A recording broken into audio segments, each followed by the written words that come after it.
locked in. Look at what we have here, folks. To the only show that matters. The cream of the crop. Duke loves wrestling. And there is no one that does it better than your host. I have come here to chew bubblegum and kick ass. The Duke. And I'm all out of bubblegum.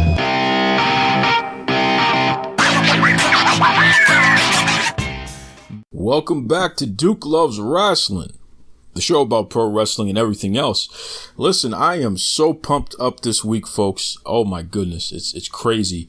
The WWE have finally released their Q2, their quarter two, their financial reports here. So I'm going to really dig all the way into that. In fact, I got a special guest that's going to help us do that. So it should be some fun there. Before I even jump into that, though, let me go over a couple of top stories because it's been very busy all over the wrestling landscape, and there are some important things that you really need to know. Starting with, the NWA has ended their relationship with Ring of Honor Wrestling. So the two promotions were working together, swapping talent, putting on shows where, joint promotional shows, which is a common thing. I mean, Ring of Honor does the same thing with New Japan Pro Wrestling.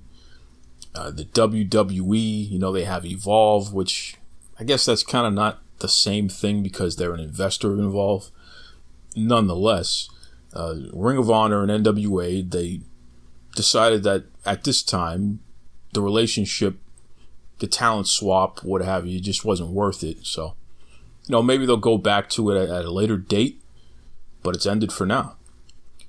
I'm not sure how that's going to affect the NWA directly, because certainly having Ring of Honor talent on their cards, that doesn't hurt, considering Ring of Honor is broadcasted throughout the majority of the United States and beyond.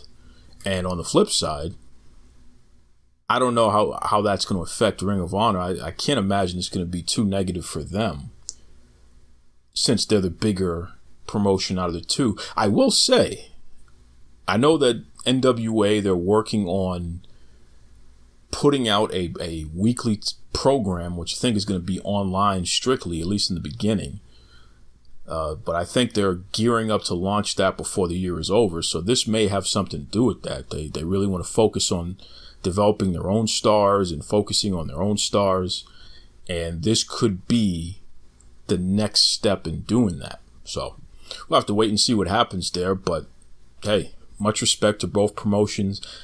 I know that some Ring of Honor guys are the NWA Tag Team Champions currently, so we'll see how that gets worked out, but stay tuned. Speaking of promotions working with each other, Mr. Monday Night, Rob Van Dam, he was a guest in part of WWE's Raw reunion. So this was a special episode of Raw where they brought back a bunch of the old wrestlers who really have made Raw special throughout the years.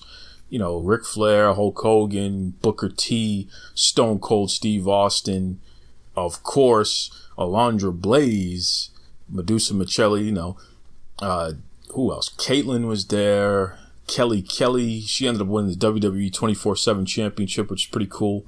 So did Alundra Blaze, that was pretty cool. But Rob Van Dam, who is under contract for Impact Wrestling. Let me say that again. Rob Van Dam, who is under contract for Impact Wrestling, he was allowed to be at Raw Reunion. And I know that the folks over at Wrestling Inc., Raj Giri and his whole great team there, they reached out to Impact Wrestling and asked them, hey, what was this all about with Rob Van Dam appearing on a WWE program? And they said the request came in, and they didn't see why they shouldn't let Rob participate, so it was a done deal. WWE doing business with Impact, which is not the first time, folks. It's not the first time this has happened. It's really interesting, especially with this whole thing with AEW going on. It's really interesting that WWE and Impact continue to have a pretty decent working relationship with each other in terms of allowing content to be used in WWE projects, like the Kurt Angle documentary stuff that they put out. Impact allowed them to use Impact material. I think the AJ Styles stuff, if I'm not mistaken, I think they've used some Impact material in that as well. So here we are now where an Impact contracted wrestler is appearing on Raw. And he said something interesting. He said he hasn't been in front of a crowd that large since the last time he was on Raw, which was years ago. So it was a special night for him. So kudos to everybody involved. It doesn't hurt. Hopefully that can help Impact a little bit, because boy, do they have some trouble. Speaking of which, the deal is off. The deal that Impact was trying to negotiate with Access TV has been called off. They blew it. Impact Wrestling had the audacity to offer to purchase, the owners of Impact Wrestling, let me make sure I'm accurate here. The owners of Impact Wrestling had the audacity to offer to purchase Access TV. Access TV is not for sale. You don't offer to buy the network that you're trying to negotiate getting your program on, when the network is owned by Mark Cuban and Ryan Seacrest Entertainment and, this conglomerate of high profile movers and shakers. It just doesn't make any sense. It was an insult is what it was. Okay. I'm just going to say it like that. It was an insult. So they blew it. Whatever opportunity that they could have had to do anything, they just blew it. So it went from negotiations to, you know what, we're not interested. We're not going to air your program on our network. So now Impact is in a position where they don't have a TV home. They announced that their deal with Twitch has been expanded and they're going to put more programming on Twitch. But so what? You need a TV deal, Jack. So I don't know where this is going, man, but it doesn't look too good for Impact. I'll tell you that much. It's really disturbing. But if there's one thing Impact is like that. You just can't kill them. You know what I mean? They're the tortoise. They're gonna be around forever somehow, some way. So I do expect them to pull it off and find a TV home. But for now, they are a pro wrestling organization without a home, other than Twitch, whatever that means. Speaking of crazy stuff here, the SummerSlam poster has been released officially. SummerSlam is live Sunday, August 11th. Main show starts at 7 Eastern time. NXT is going to have a takeover the Saturday, so the night before. But on the poster is Seth Rollins, Kofi Kingston, Becky Lynch, Roman Reigns, and Brock Lesnar. And it's a colorful poster. Looks like a rainbow. So that's pretty cool. Pretty cool. They got to do something, man. They got to do something because, like I said, those Q2 numbers came out, which that's the top story in pro wrestling right now, is that the WWE Q2 numbers came out. And in fact, hold on one second. I'm going to get my guy, Tony Maglio from TheWrap. He's going to explain his impression of all that good stuff. So like I said, folks, this is an exciting day. We're talking the Q2 numbers have been released by the WWE, and they even had their corporate phone call. To give us an update on all that good stuff there, we got to bring back our man, the TV editor of TheWrap, the one, the only, Tony Maglio. How are you, Mags? I'm doing good. How are you? Very well, very well. Listen, man, a lot of this stuff, I'm not an expert. I'm still learning as I go along. So I got to reach out to somebody who can maybe decipher and make some sense out of all this stuff. What's your impression on Q2 for WWE? Well, it wasn't a good quarter, but it wasn't as bad as some people might have thought. So they were profitable. That's a good start. They made more money than they did last year. It was like $400,000, which is not much to a company of that size. It's actually so immaterial that their earnings per share was exactly the same, 11 cents per share, as it was in the same quarter last year. It's really important that you compare Q2 to Q2, because if you compare Q2 to Q1, WrestleMania is in Q2. That's their biggest day. That's the biggest night. I mean, you could argue about the Saudi money and all that stuff, but you have to compare WrestleMania quarter to WrestleMania quarter. So anyway, they had a fine quarter. They made money. They made what they made last time. The good thing for WWE, the reason the stock is trending upwards today, is because they made a little bit more money than analysts had thought. So Wall Street had come to kind of a consensus around they'd make 4 cents per share. WWE made 11 cents per share. We're talking pennies here, but of course it matters when you have a ton of shares. And that was a good sign for everyone. They didn't make their revenue projections, which is bad. Their revenue is down significantly, which is bad. Merch sales are particularly doing poorly. Live events are not doing well. But all in all, it was not a bad quarter for them based on what everyone kind of braced for, because at at Q1 there was a lot of chatter about a lot of talent and stars were gone, and they were worried about that. And they kind of got some key people back from injury, from break, from filming, whatever the case might be. So they're optimistic. It's their job to be optimistic, but I would say could have been a lot worse. And I think that's something for those in Stamford to hang their hats on. One thing that we've all been talking about, anyone who's been paying attention, is the fact that the new deal with Fox and the updated deal with USA Network, those are going to hit Q4, which, it's speculated and intelligent speculation that those two deals combined in the end is going to drive WWE to have another record profit year. Have they suffered significantly enough with the Q2 numbers for that to not be as much of a sure bet as we initially thought? I don't pay that close attention that I would be crunching my own numbers. And the reason why I say that is because they did not, when they were given an opportunity to provide updated estimates and forecasts, they didn't go into that. They declined to talk about Q4 specifically a few times, surely for the reason that you mentioned there.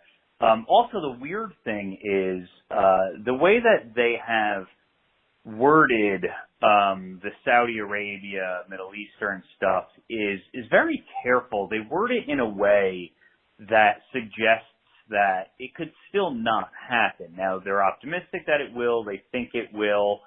But I guess kind of, to dumb it down a little bit, until that check clears, I don't know that they want to get too much into big forecast. Now the Fox thing should be no problem. That's domestic. That's already gone through. There's a lot of promotion happening already on both sides. But in terms of the Saudi money, which is big, significant money, they're hedging whether it's for public relations reasons or because there actually is a chance that 2 events become 1 event or no events, or maybe there's just so much unrest in that region and the optics can be so bad that there's a chance that deal gets, dramatically changed.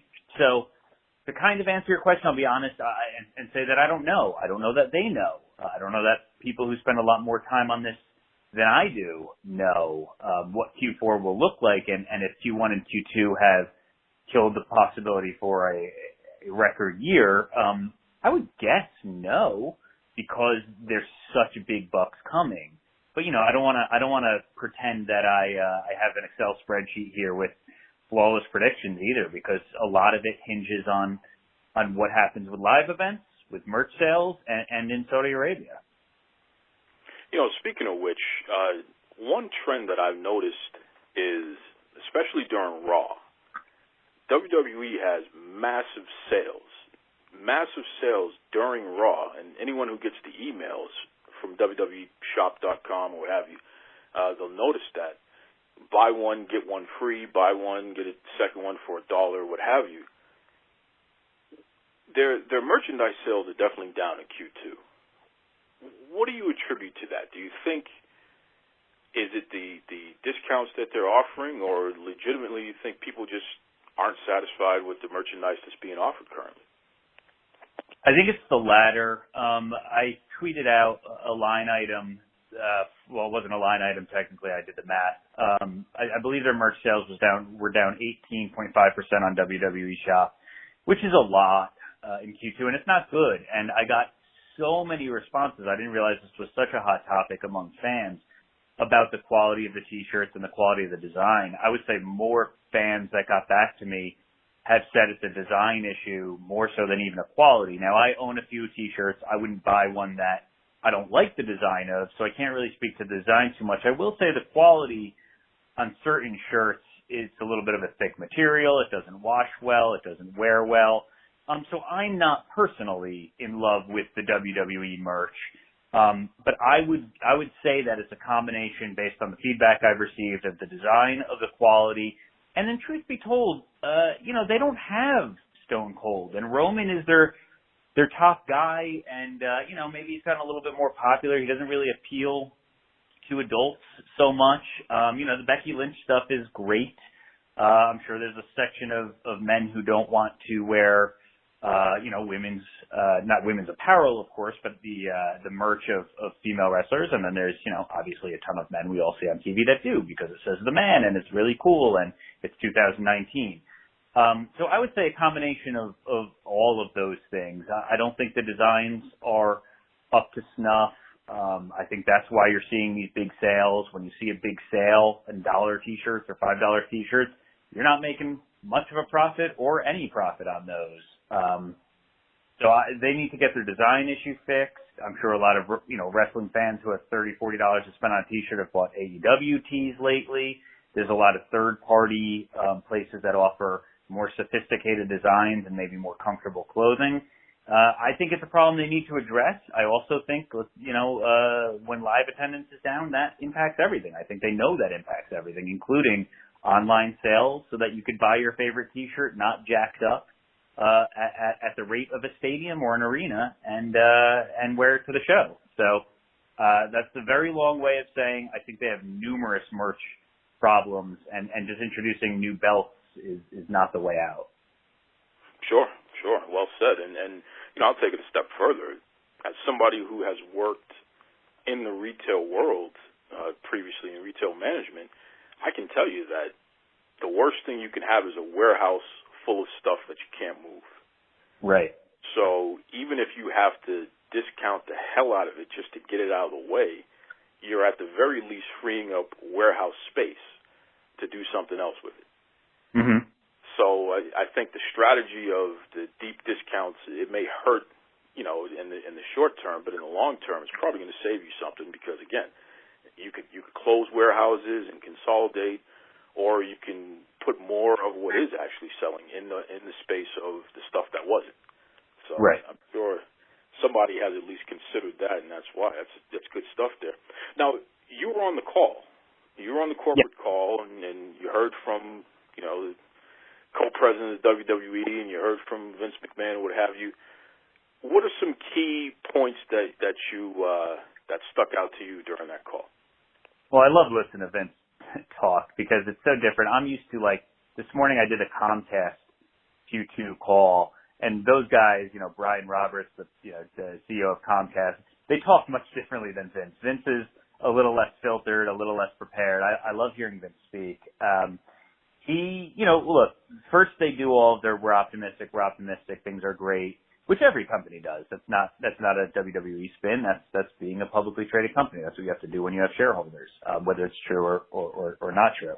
But Vince was very happy to take shots at AEW on the call. He did not name All Elite Wrestling by name, but he referred to them a few times. Their blood and guts, and he doesn't think TNT is going to put up with that, and gross, bloody stuff. He was clearly, trying to put them down, trying to say that he has the superior product. He used the word more sophisticated, or the phrase, I should say, more sophisticated. So even though I know Vince kind of goes by the beat of his own drum, I was surprised that he, though not by name, acknowledged them as much as he did. But I guess we'll be hearing more and more about that because they're no dummies. They know it's upcoming. They know WWE just had a big day at what we call the TCAs yesterday, where the critics go in LA, where I'll be flying to later this afternoon. And so he's taking an offensive approach. He doesn't want to just sit on the defense, just like the hiring of Heyman and Bischoff were going on the offense. So anyway, they're optimistic. They're pleased with where they're at. They think they've stopped a lot of the bleeding. I believe the phrase "turned a corner," "turned a page" came up a bunch of times in terms of creative. And they have some ratings momentum a little bit to show for it, and so that stuff came up. So as usual, it's a highlight reel for them, and then they take questions and they deflect questions or spin questions or answer them as best as they could, and today was no exception. And then lastly, I would say, there's a lot of discussion about, optimism and hope for Fox and excitement, and then some talk about the WWE Network kind of changing its platform, which I guess became official yesterday, and the future of that. Some Saudi talk. I know I'm kind of talking in a stream of consciousness way here as I recap it in my brain. There's some Saudi Arabia talk, and then we wrapped it up. What did you think of Vince announcing that WWE is not going to be going back to the Attitude Era style anytime soon? They're going to maintain their PG content, still focus a little bit more on deeper storylines and things of that nature, but they're certainly not going to be going back to the blood and guts, so to speak. What's your impression of that? You think that's a good move to announce, whether they actually do that or not, or do you think that was a smart thing to do? I don't know that it was a good move to announce. It was definitely a strategic move to announce. He's positioning himself he's positioning WWE as a superior, more sophisticated, broader brand than AEW is. And now AEW said yesterday at TCA that they will not be, Cody said specifically, they won't be doing blood. You won't see blood weekly on their TNT program. It's more of a pay-per-view thing, and a streaming platform thing, which we all understand. And the thing is, people love the Attitude Era. So for Vince to specifically introduce those words himself and say that they won't be going to that may not be wise, but as the people who loved the Attitude Era grow up, I'm 38 now, and I have a 2.5-year-old daughter. You don't really appreciate the Attitude Era for the masses. We loved the Austin stuff. We loved when, there's just face mask of blood, that sort of thing. I don't want my kid watching that. I want my kid watching Bailey. So, it may not be to many fans as good of wrestling or as cool or as dangerous or whatever people might like, but the truth is he wants all 4 people in the household to watch. He doesn't just want the dad to watch or the teenage son to watch. So it's probably smart in practice to not go back to the Attitude Era, especially now that AEW is kind of sort of planting its flag in a direction that might resemble the Attitude Era more than what WWE is doing. I don't think I would have announced it. I don't think I would have said it. I just think I would have done it. And when I say it, I mean staying PG and maybe pushing PG-13 at most. Sure. And, we understand what he's doing. I mean, it's a lot easier to gain top-level advertisers if you have a product that is less gory, less edgy, a little more friendly to kids. So, he's protecting his investors, like USA and Fox and some of these other organizations that are airing the WWE product. So absolutely. And just to chime in, because that's a really good point. I didn't specifically say advertisers, but yes, of course. And the move to Fox only reinforces the fact that now he has to deal with the FCC. On cable, there are more lenient, on basic cable, there are more lenient restrictions. Of course, it still kind of depends on what, the advertisers can still pick and choose what they want to advertise on. But once you're talking about Fox, once you're talking about free over-the-air broadcast, you have to adhere to pretty strict guidelines. So, who knows? I'm sure we'll see pay-per-views on the WWE Network with blood. I'm sure we will. But there's no way. Look, accidents will happen. They happen in football on Fox, too. But there's no way people I assume, are going to be blading themselves on Fox TV at 8 o'clock at night. It just doesn't stand for reason. So again, I don't think any of us are surprised that we're not going back to the Attitude Era. It's just maybe something that would have been better left unsaid because fans love that era so much. Sure. All said. Listen, if fans want to get in touch with you, if they want to read what you have going on over with your company there, give us the info. How can folks reach out? Yeah, sure. So as you mentioned at the beginning, I'm the TV editor at TheWrap. So it's TheWrap.com, TheWrap, rap.com. For me personally, I'm just at Tony Maglio on Twitter, TonyMaglio.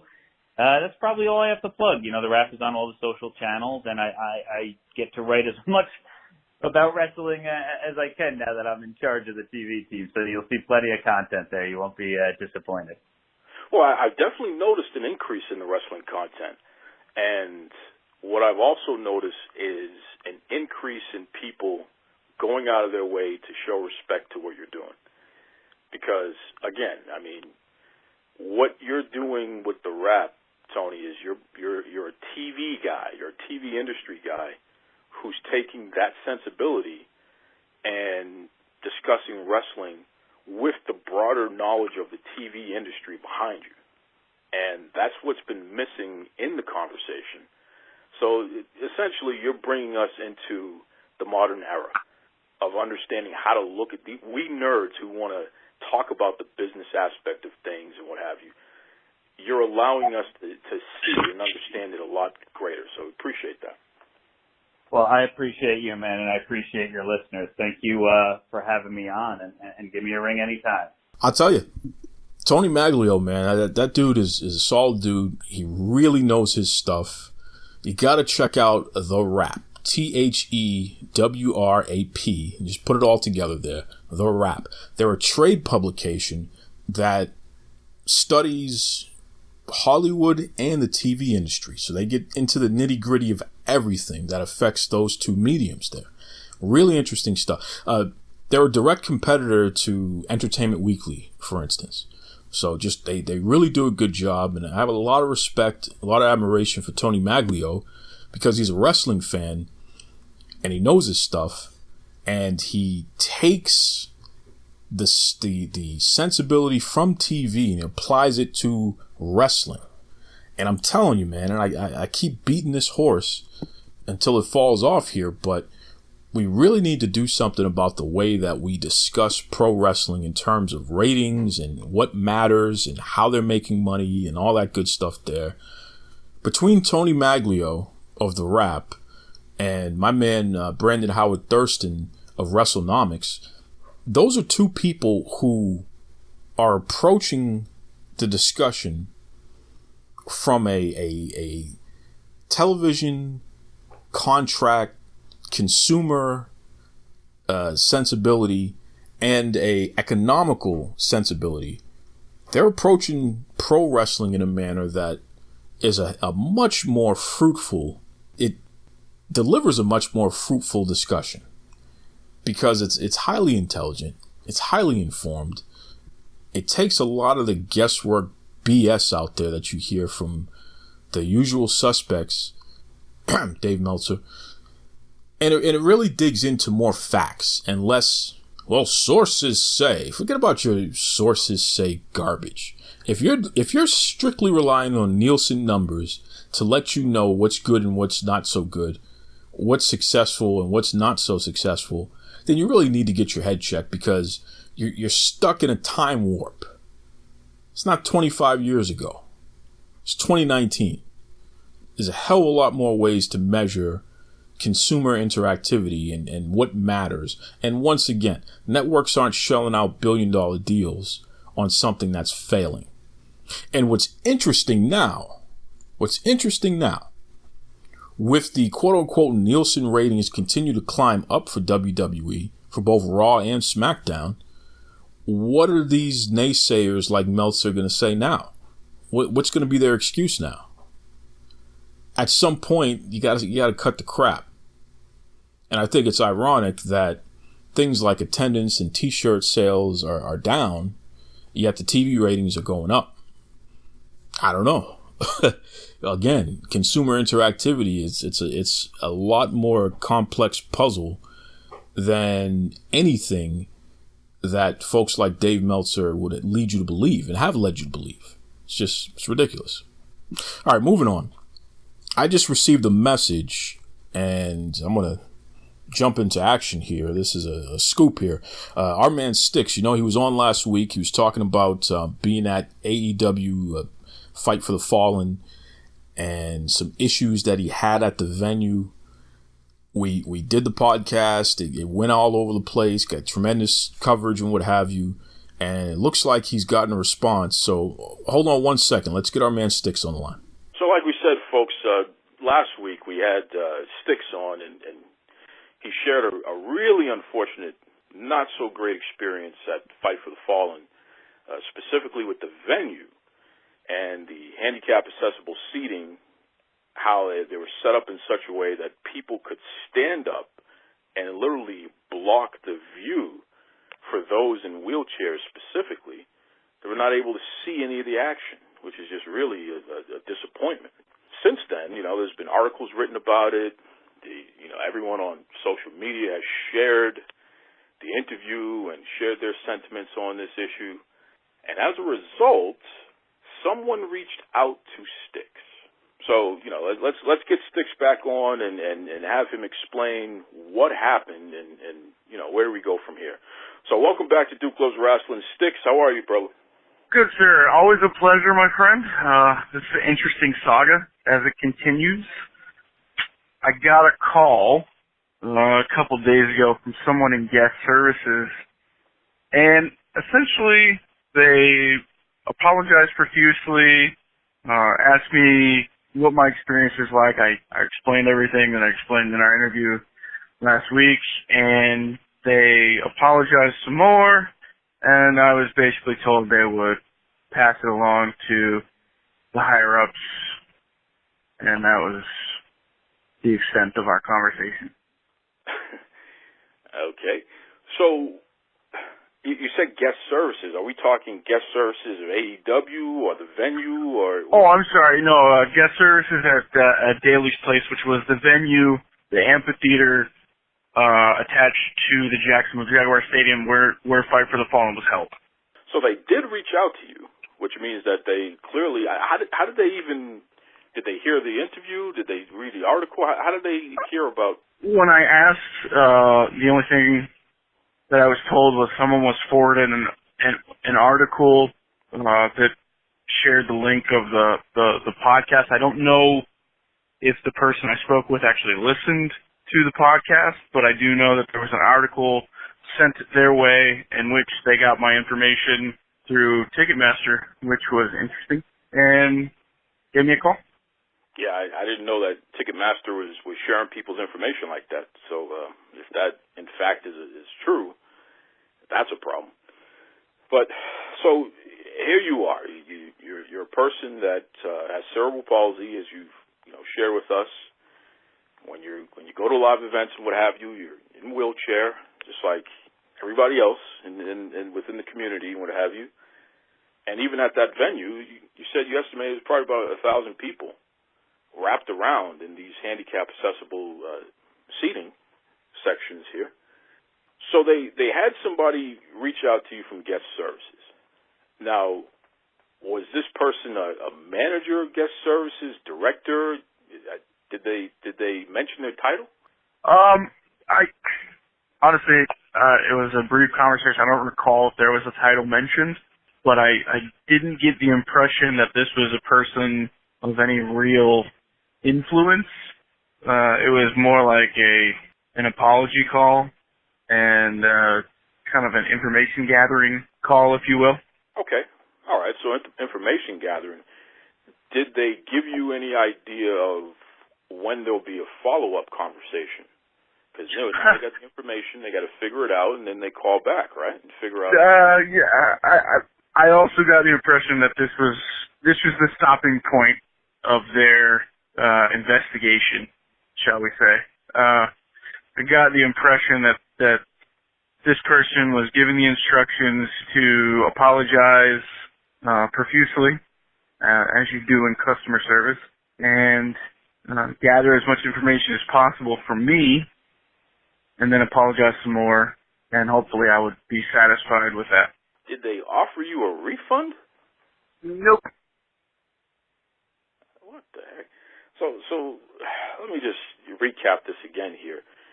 Someone from customer service, not a director, not a manager, not a decision maker, was able to gather your information because, when you came on my show, you left your social media, you may have left your email, but you certainly didn't leave your telephone number. No, I don't do that on purpose, because I don't want anyone just having it. But, based on what I was told, when I asked how they got my information, what I was told was they got it through Ticketmaster. So that is just disturbing. So they get your information from Ticketmaster of all places, and then when they reach out to you, they offer nothing in the form of solution. They don't even offer you a refund.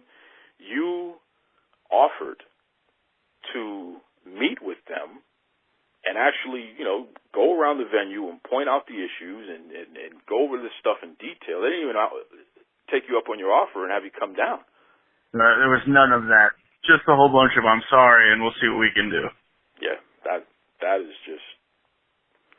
How do you feel about this? It's nice that they took the time to read the aggregation article and maybe probably not listen to the interview.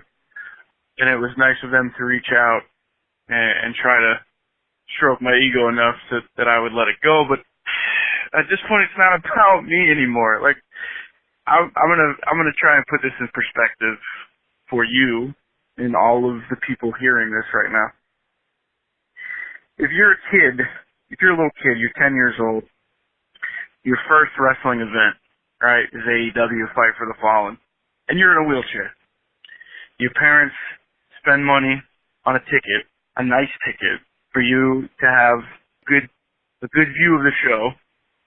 You're placed in a disability accessible seat, and then when the show starts, everybody stands up and you can't see. As a kid, first wrestling event ever, let me put it like this. Are you going to be comfortable enough to feel like you're a valued fan to want to go back to another wrestling show? Are you going to feel like a second-class citizen? Here's my point. In 2019, the year of inclusion, the year of equal pay for equal work, everybody's the same. You can love who you want to love, you can live how you want to live, and everyone is equal. How about equal seat for equal ticket? Well, that was definitely some powerful stuff there by Stix, and I appreciate him for circling back and giving us the update. Clearly, this is only the beginning.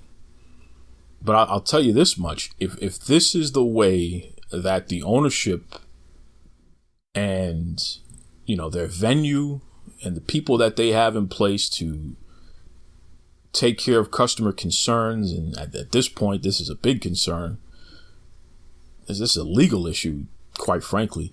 If this is the way that AEW is responding to these things, then, and not just AEW, but the ownership group. So this is the Khan family. They really need to get themselves straightened out.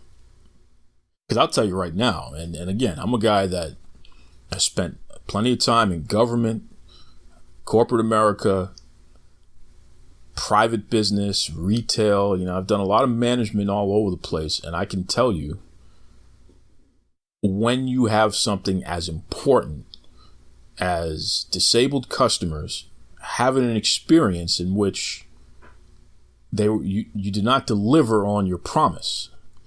You promised accessibility and you weren't able to provide that. Not so much that they couldn't get to the place they needed to go, but they couldn't see. And that was within your control because you own the venue. We got a problem here. And the response thus far, you have just a guest services person call. You don't have a manager call. You don't have the person who's in charge of the building call. You don't have Tony or Shad Khan call.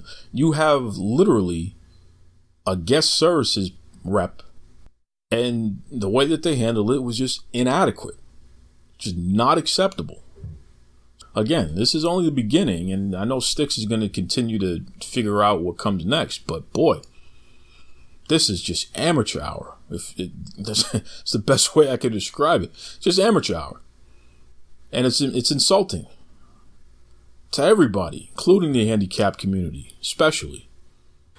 And I don't know why you would put yourself in a position where you'd be at odds with folks who are within the disabled community. That's just foolish. Doesn't make sense. But hey, sometimes you gotta learn the hard way. So, like I said, we'll continue to monitor that situation, report back, because it's not over, clearly. Boy. You know, folks, I wanted to end tonight's episode just covering something that has so many layers to it. It just really, boy, you know, it's a lot. It's a lot to take in. One of the Usos had been arrested early Thursday morning, and we're talking, 2, 3 a.m., what have you. It was Jimmy Uso. He was arrested for DUI in Florida. Again, by the way. He was arrested earlier this year for, challenging a police officer to a fight or something foolish like that. His brother was arrested for DUI earlier this year as well. And this is not the first time this has happened. Just even, forget about this year. It's happened before as well. What's crazy is that during Raw Reunion, John Cena, he was going back and forth with the Usos. They were taking jabs at each other, and he, mentioned the DUIs, kind of poking fun at it a little bit there. What is going on with the Usos, man? And I'm going to focus on Jimmy here. What are you doing? Let me tell you something, bro. Forget all the nonsense. When you have drinks and then get behind the wheel, you're not just putting your life in danger. You're putting the lives of everybody on the road in danger. And whomever is possibly in the vehicle with you, too, for that matter. Just a really selfish and boneheaded thing to do. Got to get that under control, man. And it's crazy because when we think about a couple weeks ago, Bailey was interviewed on a FS1 program in which the interviewer was surprised to learn that WWE doesn't provide transportation to their superstars. Superstars got to find their own way. I thought that was a hell of a question to ask, and the answer, the interviewer was legitimately shocked. And when these DUIs come up, it's like, damn, imagine if this person had a driver. It's highly unlikely they would have gotten arrested at all. Right? Because somebody else is driving. You want to go out and have drinks and do what you got to do. That's fine, man. It's not always healthy if you're abusing it, but you're an adult. You got to make some decisions. As long as you're not hurting anybody else, I guess. But at least be responsible enough to have a designated driver. I think WWE really needs to take a look at this stuff. And here's why. And again, Jimmy Uso, you got to take responsibility because you did it.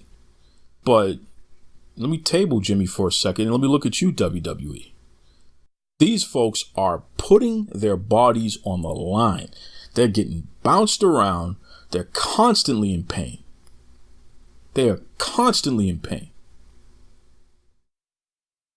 Of course they're doing something to take the edge off. Of course they're taking pain medication. Of course they're drinking. Of course they're doing these things. And in Jimmy's case, it was alcohol. No one said anything about any other types of drugs in his system or anything like that. It was alcohol. And alcohol is a drug, even though it's legal. They got to do something in order to cope with the physical toll and really the emotional toll that's put on them. Part of being in this industry, which is a very physical industry. And this whole DUI thing is nothing new, man. Jim Ross got his license suspended for a period of time, and he had to have Tony Schiavone drive him around back in the whole NWA/WCW days. Ric Flair's gotten his license suspended before. We know what kind of drinking he does. It's not uncommon for wrestlers to get DUIs, get popped for drinking and driving. It's a fact. It's part of the industry. And we can look at the individuals and say, hey, bonehead, don't do that. What are you doing? But at some point, we need to look at the industry and say, whoa, wait a second. Why aren't you providing transportation for these folks? I mean, it really is crazy. And it's not like people haven't gotten into car crashes. I mean, you don't want me to go over that list while being employed by the WWE, by the way. And it's not like people haven't died from getting into car crashes while being in WWE. And yes, they were under the influence. Rest in peace, Joey Morella. So I think this is something that we need to elevate the conversation. There's a lot of you out there making fun of both Uso brothers and at this point, Jimmy in particular. And, you know, you ought to be ashamed of yourself, frankly, because if this is a substance abuse issue, then that's a disease. So, you know, making fun of somebody for having disease is just embarrassing. Stop it. But we need to focus on the company here. And let's take this a step further. Companies, what are you doing for the talents? You need to provide transportation for these folks. It doesn't make any sense not to. They're getting beat up out there. They're banged up. And then they gotta get themselves to the next spot. And they gotta deal with the pain on top of that. Of course, they're gonna be in these compromising positions. Goodness gracious. I'm very disappointed in the WWE. I'm not gonna lie. I'm pissed off at the WWE over this Uso situation and other situations. It just doesn't make any sense. And it goes back to the same stuff. It goes back to the women not getting paid equally. It goes back to the union busting. It goes back to you're putting these wrestlers in a position where, unfortunately, they're being reckless. And they have very little choice in the matter. The alcohol is not so bad because at least it's not the prescription pain pills. At least it's not the opioids and all that. Those are their options, you know. These are the options that they have, right? Can't just pop a couple of Aleve and hope for the best. It's time that somebody really says enough is enough and put some pressure on these companies, starting with the WWE. You got to do better by your talent, because you're nothing without your talent. Let me say that again. You are nothing without your talent. If the Uso brothers get into a bad car wreck because they're all drunk, because they've been beating the hell out of their bodies for how long now? Now what? It's not worth it, man. Take care of their transportation, WWE. Cut the crap. It's as simple as that. It's as simple as that. And don't tell me you can't afford it. You're about to post, despite the fact that you got the first 2 quarters in 2019 where you're down, right? You made less money in 2019 thus far than you did same time last year in 2018. You're down for 2 quarters straight. Despite that fact, you're going to post a record profit in 2019 that's going to be the highest record profit you ever posted. It's going to be higher than the records that you've been posting for the past 3 previous years because your Fox and your USA deal is going to hit. You got the money. You mean to tell me you can't find a way to provide transportation to your talent? How? How does that work? You can't cut a deal with Uber or Lyft or, hire your own private transportation people. You can't get a bus or something and at least take them to a certain point, to their next hotel or something. You can't do that. I mean, come on. This is embarrassing. And it's unacceptable. It's unacceptable, WWE. and you're full of crap. Jimmy Uso is not absolved from what he did wrong. It's a bonehead move on his part. But the WWE are the bigger boneheads because they're setting their talents up to fail. And if my good friend Vincent Kenny McMahon was in my face right now, I would tell him to his face, you're the biggest bonehead of them all because you put these wrestlers in a position where they're set up to fail because they're constantly in pain and they got to get themselves from town to town, Jack. What do you expect is going to happen? Of course they're under the influence. And of course eventually they're going to be in legal jeopardy as a result of it. Get it together. Oof. All right, folks, I got to get out of here. Hey, solid show this week as always there. Head over to Facebook, head over to Twitter, type in Duke Loves Rasslin. Let me know what you think. DukeLovesRasslin@gmail.com. You can send in your comments. You know, I like the audio comments. You can shoot me a little voice message. Keep it under 2 minutes if you can. I know some of you like to be a little long-winded. All right. Join us next week, folks. Well, you know, we'll have more solid guests, more solid content. I still want to dig into this Q2 financial stuff. I'm really into this business aspect of things here. Especially because when we talk to these so-called wrestling experts who have these websites and what have you, and they lead you to believe one thing, and it's just not true. They don't want to take the time to dig into the facts. They don't want to talk to TV execs. They don't want to talk to TV reporters and editors. They certainly don't want to talk to economists or people who understand how to study that stuff and dissect it. I don't know. Maybe I'll get my guy Brandon Howard Thurston back on from WrestleNomics. See if he can make some time, return, dig into this Q2 stuff even deeper for us. We'll see.